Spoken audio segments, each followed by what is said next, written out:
پھر تیری ذات منظر پہ لائی گئی، سید الاولین سید الآخرین۔ سید کے معنی سردار، تو سید الاولین یعنی اولین کے سردار، سید کے معنی سردار، سید الآخرین کا مطلب یعنی آخرین کے سردار۔ تو اس شعر کا جو مفہوم بنتا ہے وہ کچھ یوں بنتا ہے کہ پہلے دنیا کی محفل سجائی گئی، اس کے بعد آپ صلی اللہ علیہ وآلہ وسلم کا ظہور ہوا، یعنی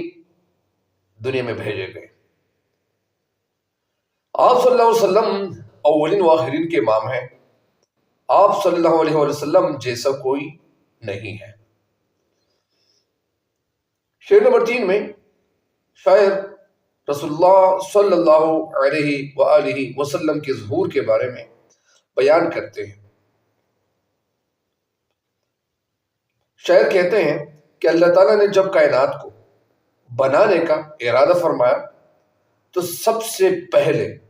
رسول اللہ صلی اللہ علیہ وآلہ وسلم کا نور تخلیق فرمایا، لیکن دنیا میں آپ صلی اللہ علیہ وآلہ وسلم کا ظہور کا مطلب ظاہر ہونا، نمایاں ہونا، دنیا میں آنا سب پیغمبروں کے آخر میں ہوا، یعنی آپ صلی اللہ علیہ وسلم دنیا میں آخری پیغمبر کے طور پر یعنی نظر